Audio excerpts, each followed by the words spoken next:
بسم اللہ الرحمن الرحیم۔ السلام علیکم، بخاری وائس میں خوش آمدید۔ حضرت عمران اور حضرت زکریا بنی اسرائیل کے دو پیغمبر گزرے۔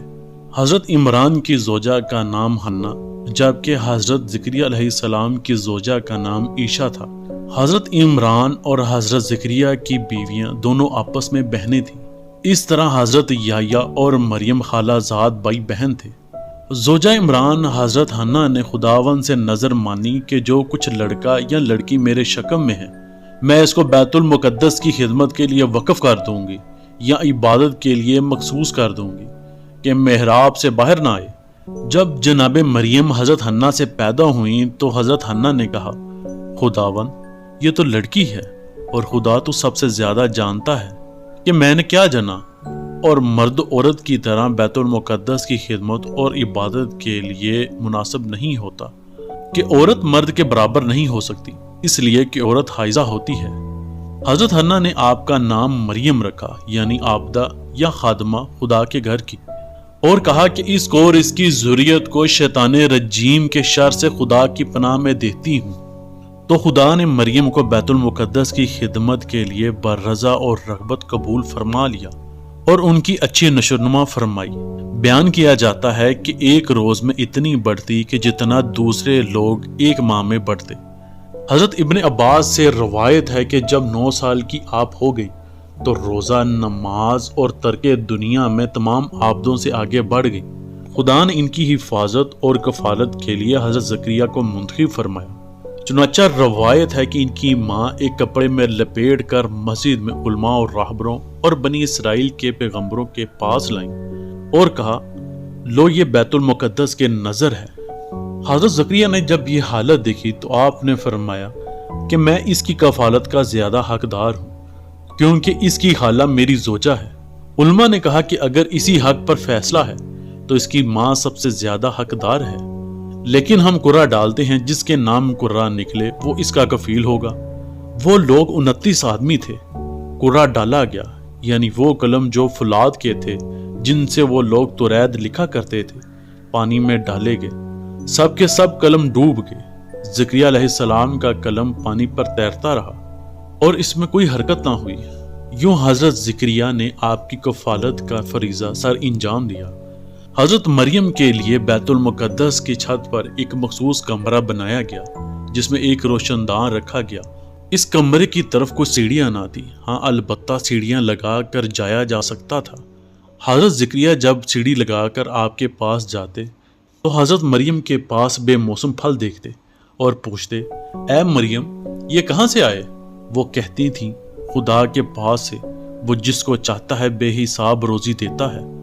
روایت ہے کہ وہ دودھ نہیں پیتی تھی بلکہ ان کی روزی ہمیشہ بحشت سے آتی تھی۔ کہا جاتا ہے کہ جب حضرت مریم بالغ ہوئی تو خدا نے حضرت زکریا کو حکم دیا کہ ان کو مسجد میں پردہ عصمت کے اندر چھپا کر رکھے کیونکہ وہ حسین ترین عورت تھی۔ جب نماز کے لیے کھڑی ہوتی تو ان کے نور سے محراب روشن ہو جاتی۔ جب بھی حضرت زکریا ان کے پاس جاتے تو گرمی کے میوے سردیوں میں اور سردیوں کے میوے گرمیوں میں دیکھتے اور پوچھتے۔ خدا کی جانب سے اس وقت زکریا نے اپنے لیے خدا سے فرزند کی دعا کی۔ یوں حضرت زکریا علیہ السلام کو اللہ تعالیٰ نے بڑھاپے میں تب اولاد دی جب آپ کی بیوی بانجھ تھی۔ آپ نے اپنے فرزند کا نام یحییٰ رکھا، جبکہ پردہ عصمت میں حضرت جبرائیل علیہ السلام انسانی صورت میں حضرت مریم کے پاس آئے۔ جب آپ نے ایک مرد کو اپنے حجرے میں دیکھا تو پریشان ہوئی اور آپ نے فرمایا، اگر تم خدا سے ڈرتے ہو تو میں تمہارے شر سے خدا کی پناہ چاہتی ہوں، میرے پاس سے چلے جاؤ۔ جبریل نے کہا، میں تمہارے پروردگار کی جانب سے بھیجا ہوا آیا ہوں کہ تمہیں ایک لڑکے کی خوشخبری دوں جو گناہوں سے پاک اور علم و کمال میں بڑھنے والا ہوگا۔ مریم نے کہا، مجھ کو لڑکا کیوں کر ہوگا، حالانکہ کسی بشر نے مجھے چھوا تک نہیں اور نہ میں بدکار ہوں۔ جبریل نے کہا کہ تمہارے پروردگار نے ایسا ہی فرمایا ہے کہ مجھ پر آسان ہے اور میں یہ اس لیے کرتا ہوں کہ میرے کمال قدرت کی ایک نشانی اور لوگوں کے لیے حجت اور میری جانب سے رحمت کا سبب بنے، اور اس فرزند کا اس طرح پیدا ہونا مقدر ہو چکا ہے کہ اس کے خلاف نہ ہوگا۔ علی بن ابراہیم نے روایت کی کہ جبریل نے مریم علیہ السلام کے گریبان میں پھونک ماری اور ایک ہوا آپ کے پیٹ میں پہنچائی، جس سے وہ اسی شب حضرت عیسیٰ سے حاملہ ہوئی، اور صبح کو ان کا وضع حمل ہوا جس کی مدت 9 گھنٹے تھی، جس کو دوسری عورتوں کی مدت حمل 9 ماہ کے برابر مقرر فرمائی۔ جبکہ حضرت امام محمد باقر سے منقول ہے کہ جبریل علیہ السلام نے مریم علیہ السلام کا کرتا پکڑ کر اس میں پھونکا تو عیسیٰ اسی وقت ان کے رحم میں کامل ہو گئے، جس طرح لڑکے ماں کے پیٹ میں 9 مہینے میں کامل ہوتے ہیں۔ جب حمل مکمل ہو چکا اور لڑکا پیدا ہونے کے قریب ہوا تو ان کی خالہ کی نگاہ ان پر پڑی، تعجب ہوا اور مریم شرم سے اپنی خالہ و زکریا سے علیحدہ ہو گئی اور تنہائی اختیار کی، یا لوگوں سے بہت دور ایک مقام پر چلی گئی۔ حضرت امام جعفر صادق سے منقول ہے کہ جو فرزند 6 مہینے حمل کی مدت میں پیدا ہوتا ہے زندہ نہیں رہتا، لیکن حضرت عیسیٰ اور حضرت امام حسین زندہ رہے، ہر ایک 6 مہینے میں پیدا ہوئے۔ حضرت عمران، حضرت زکریا، حضرت یحییٰ اور حضرت عیسیٰ ایک ہی وقت میں پیغمبر تھے۔ روایت ہے کہ ایک زانی عورت ایک بادشاہ جبار کی زوجہ تھی۔ جب وہ عورت بوڑھی ہو گئی تو بادشاہ کو اس بات پر آمادہ کیا کہ وہ اپنی سوتیلی بیٹی سے شادی کر لے جو بادشاہ اول سے تھی۔ بادشاہ نے کہا کہ میں حضرت یحییٰ سے پوچھوں گا، اگر وہ تجویز فرمائے تو میں اس سے نکاح کر لوں گا۔ جب بادشاہ نے حضرت یحییٰ کو بلایا تو حضرت عیسیٰ نے حضرت یحییٰ کو 12 حواریوں کے ساتھ بھیجا تاکہ لوگوں کو دین کے طریقے سکھائیں اور ان کو اپنی بہن کی لڑکی سے نکاح کرنے سے منع کریں۔ بادشاہ اس پر عاشق ہو گیا اور اس لڑکی سے پوچھا کہ کیا حاجت رکھتی ہے۔ اس نے کہا، میری حاجت یہ ہے کہ حضرت یحییٰ کو ذبح کر ڈالو۔ بادشاہ نے کہا، دوسری کوئی حاجت بیان کر۔ اس نے کہا کہ اور کوئی حاجت نہیں۔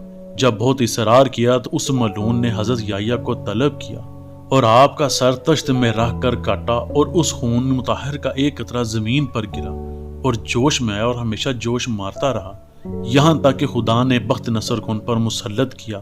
تو ایک بہت بوڑھی عورت بنی اسرائیل میں سے اس کے پاس آئی اور اس خون کو دکھایا اور کہا، یہ حضرت یحییٰ کا خون ہے کہ جس روز سے شہید ہوئے ہیں آج تک جوش مار رہا ہے۔ بخت نصر کے دل میں یہ بات آئی کہ اس خون کے عوض اتنے ہی بنی اسرائیل قتل کروں گا کہ جوش مارنا بند ہو جائے۔ اس نے 1 سال میں 70,000 بنی اسرائیل کو قتل کیا، تب اس کا ابلنا بند ہوا۔ جبکہ دوسری طرف شیطان ایک بزرگ کی شکل میں بنی اسرائیل کے پاس آتا اور حضرت زکریا علیہ السلام کے متعلق غلط باتیں کرتا، یہاں تک کہ بنی اسرائیل حضرت زکریا کے متعلق بدگمان ہوئے اور آپ کے قتل کے درپے ہوئے۔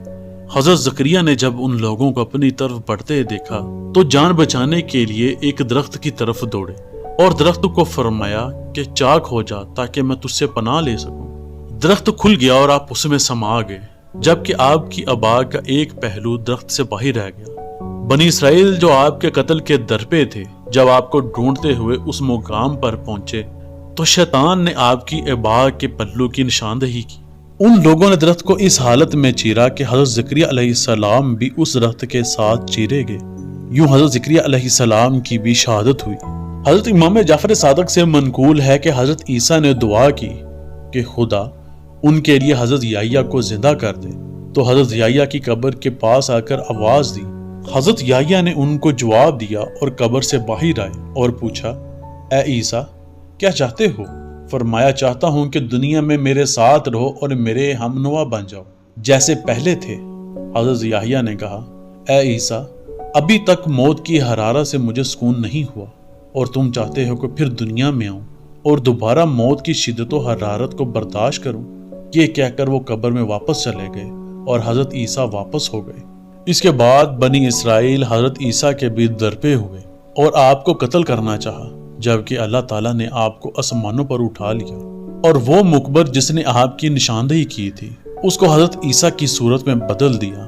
بنی اسرائیل نے اس کو حضرت عیسیٰ سمجھ کر سولی پر لٹکا دیا اور وہ واصل جہنم ہوا، جبکہ حضرت عیسیٰ اور حضرت امام مہدی قیامت کے نزدیک ظہور فرمائیں گے، جس کا ذکر مختلف احادیث میں بھی ملتا ہے۔ اللہ تعالیٰ مجھے اور آپ کو آسانیاں دے اور آسانیاں تقسیم کرنے کی توفیق عطا فرمائے، آمین۔